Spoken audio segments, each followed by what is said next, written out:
Okay, so I don't know how long you've been on plan.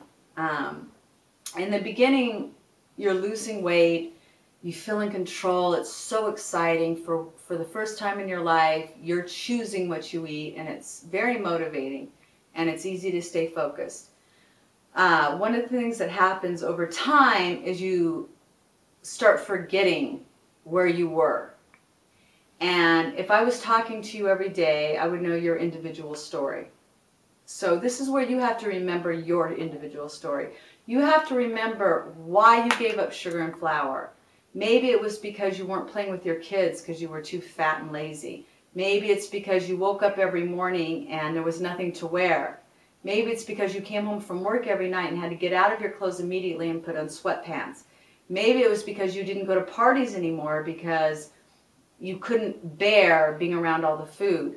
Maybe it was because you cried every night because you tried to diet again and you couldn't. Maybe it's because you had type 2 diabetes. Maybe it's because your doctor said you were in danger of heart disease.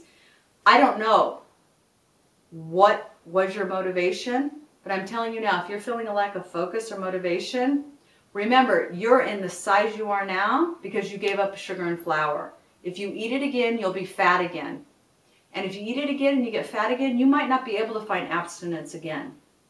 You know, the first time people try my plan, there's a 97% success rate that you'll lose it and you'll keep it off and you won't eat it again.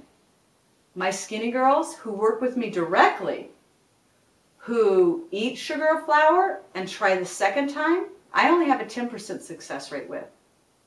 So your chances of eating off plan and getting back on are very small.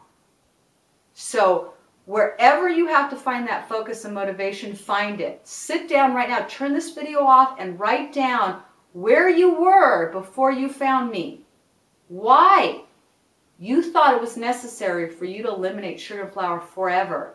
Because there was a reason and it worked for you. And you have to find it. And you have to remind yourself. I recommend once a month to write a reflection on your last month. And what that does is it remotivates you. It's like where you've been. Even if it's month 7, why was month 7 significant? And you can always go back. Read month 1, read month 2, read month 3. Remind yourself how fat and sick and tired and miserable and ugly and out of control you felt. Because you will be there again, I promise you. You take one bite of the most innocuous thing.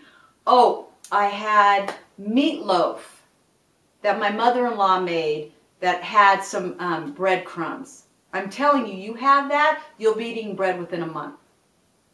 It's always the case. And I know that sounds harsh, but it is.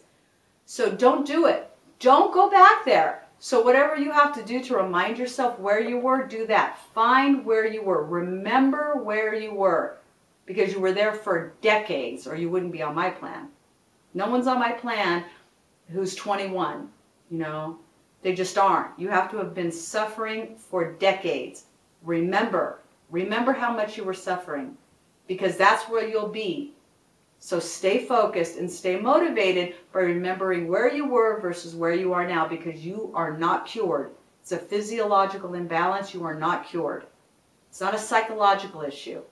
If you eat those foods again, your body will respond in the same way and you will be fat again. And the chances of you having success again are very limited. So don't mess it up. You're doing great. Stay focused, stay motivated.